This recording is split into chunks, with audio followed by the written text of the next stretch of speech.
하나님 말씀은 그에게 욥기서 17장입니다. 욥기서 17장 1절부터 16절까지의 말씀을 읽겠습니다. 구약성경 777면에 있습니다. 욥기서 17장 1절부터 16절 마지막 절까지의 부분인데요. 한 절씩 교독해서 읽겠습니다. 제가 먼저 1절 읽겠습니다. 나의 기운이 쇠하였으며 나의 날이 다하였고 무덤이 나를 위하여 준비되었구나. 나를 조롱한 자들이 나와 함께 있으므로 내 눈이 그들의 충동함을 항상 보는구나. 청하건대 나에게 담보물을 주소서. 나의 손을 잡아줄 자가 누구리이까? 주께서 그들의 마음을 가리어 깨닫지 못하게 하셨사오니 그들을 높이지 마소서. 보상을 얻으려고 친구를 비난하는 자는 그의 자손들이 눈이 멀게 되리라. 하나님이 나를 백성의 속당거리가 되게 하시니 그들이 내 얼굴에 주침을 흘리는구나. 내 눈은 근심 때문에 어두워지고 나의 온 지체는 그림자 같구나. 정직한 자는 그로 말미암아 놀라고 죄 없는 자는 경건하지 못한 자 때문에 눈을 내다니. 그러므로 의인은 그 길을 꾸준히 가고 손이 깨끗한 자는 점점 힘을 얻느니라. 너희들은 모두 다시 올지니라. 내가 너희 중에서 지혜자를 찾을 수 없느니라. 나의 날이 지나갔고 내 계획, 내 마음의 소원이 다 끊어졌구나.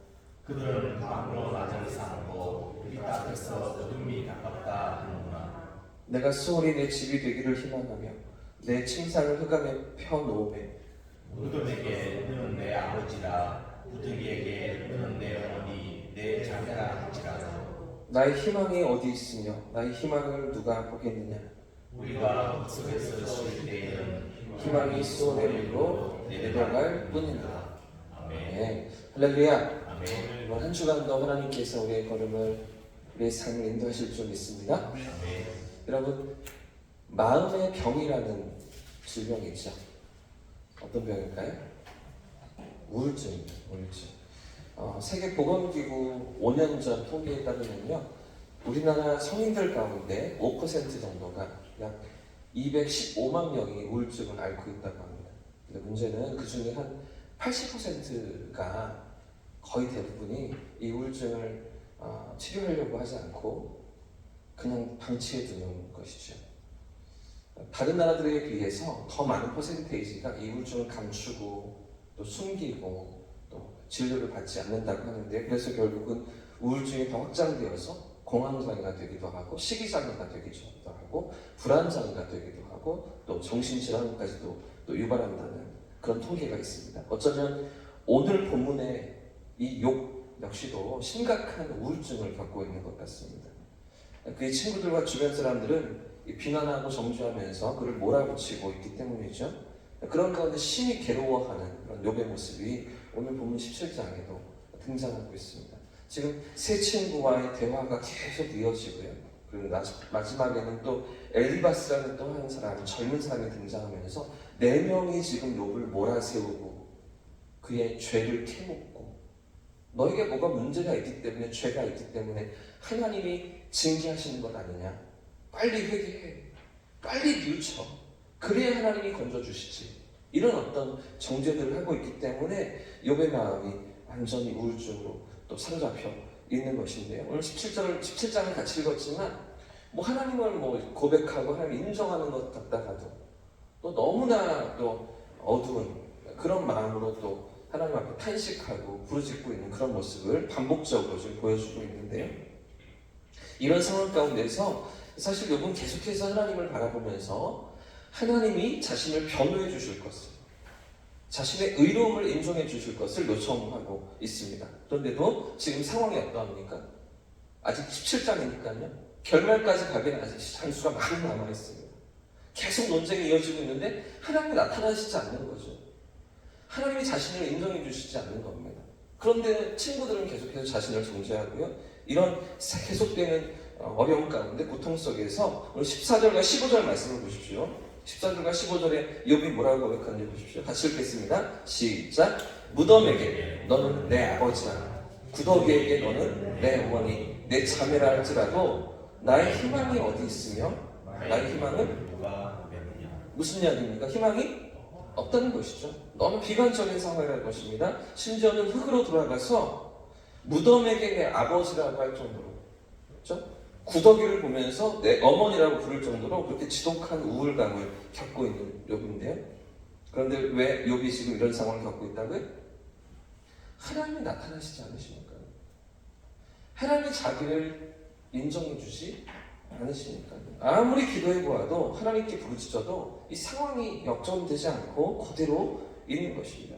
그러자 이제 욥의 생각이 어디로 나아가는지 보십시오. 욥의 생각이 여기까지 나아갑니다. 1절 말씀도 같이 한번 읽어보겠습니다. 1절 시작. 나의 기운이 쇠하였으며 나의 날이 다하였고 무덤이 나를 위하여 준비되었구나. 다시 보십시오. 나의 기운이 쇠하였고 날이 다하여서 무엇이 준비되었다고요? 자, 지금 욥의 생각이 어디까지 나갑니까? 죽음에 대한 충동까지 나가요. 희망을 잃고서 모든 소망을 놓치자 그의 생각이 죽음에까지 이르고 있는 겁니다.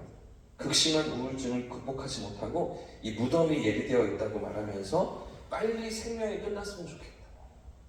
이런 어떤 고백을 하고 있는 것이죠. 하나님마저 자신을 돌보지 않는다고 느껴졌기 때문입니다.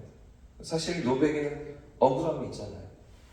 1장에서 시작하는 그 욥의 이야기는 사실 하나님 앞에서 정직하게 살려고 몸부림치는 그런 욥 아니었겠습니까? 그렇게 의롭게 진실하게 하나님 앞에 흠없이 살려고 애쓰던 그런 욥이었는데, 그런데 아무도 그런 자신을 알아주지 않습니다. 심지어는 하나님도 알아주지 않는 것 같습니다. 위로한다고 찾아온 친구들조차 정죄하고 비난하는 그런 상황 가운데 뿐만 아니라 하나님께서도 얼굴을 숨기시고 응답해 주시지 않고 자신을 위로해 주시지 않는 이 모든 상황을 경험하면서 너무나 괴로웠던 것이죠. 자, 2절 말씀도 보십시오. 2절 제가 읽겠습니다. 나를 조롱하는 자들이 나와 함께 있으므로. 그죠? 지금 곁에 있는 자들이 누구라고요? 조롱하는 자들입니다. 처음에 대화는 그래도 욥을 안타까워하고 염려하고 속상해하고 같이 위로하는 것 같아 보였는데, 대화가 진행될수록 계속해서 욥을 몰아세우는, 욥을 정죄하는 그런 나와 함께하는 자들, 나를 조롱하는 자들, 그렇죠? 자, 6절에도 보십시오. 하나님이 나를 백성의 속담거리가 되게 하시니, 너 저렇게 살면 안 돼. 무슨 죄를 지었길래 저렇게 됐을까? 야, 너는 저렇게 살지 마. 이런 속담거리가 되도록 자신을 만지셨다는 것이죠. 그들이 내 얼굴에 침을 뱉는구나. 아마 이건요, 같이 있는 사람들이 아니라, 같이 있는 친구들이 아니라 지나가는 백성들이었을 것입니다. 주변에 살던 이웃들이었을 것입니다. 침을 뱉으면서 아이들을 데리고서 저렇게 죄를 지으면 벌을 받는 거야. 이런 속담거리가 되도록 비웃고 멸시를 당하도록 하나님께서 만드셨다는 것이죠. 그런데 욥의 심정이 어땠겠습니까?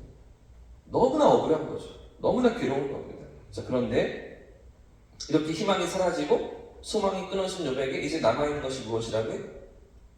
자, 11절도 보십시오. 11절도 같이 읽겠습니다. 시작. 나의 날이 지나갔고 내 계획, 내 마음의 소원이 다 끊어졌구나. 나의 날이 지나갔다. 그러니까 이 땅에서의 내 생명이 다 끝났다는 것이죠. 자, 지금 17절 중간중간을 제가 읽어드렸는데요. 확인해 보았는데요. 전체적인 내용이 이런 스토리입니다. 뭐 중간에 하나님을 인정하는 것 같고 하나님 앞에 나아가는 것도 같고 기도하는 것도 같지만 전반적인 욥의 상태가 오락가락하면서 결국에는 이런 극심한 괴로움 속에, 고통 속에 있는 것이죠. 더 이상 어떤 계획이나 어떤 소원도 남아있지 않은 죽음밖에 없다 라고 말하고 있는 것인데, 여기 계획이란 말은요, 히브리어로 잠마라는 단어가 사용되고 있는데, 이 잠마라는 단어는 어떤 목적을 가지고 그 목적을 달성하기 위해서 달려가는 것을 말하는 겁니다. 목적을 향해 달려가는 것. 그러니까 계획이 다 끊어졌다. 무슨 말입니까? 더 이상에는 어떤 자신의 삶의 목적이 없다. 그렇죠? 달려갈 힘도 없다. 뭐 이런 고백들을 지금 쏟아놓고 있는 거죠. 이 소원이라는 말도 상속을 받는 것. 상속을 받는 것이다. 받을 것이다. 상속을 받을 것이라는 기대감. 라는 의미를 가진 모라쉬라는 히브리어가 사용되고 있습니다.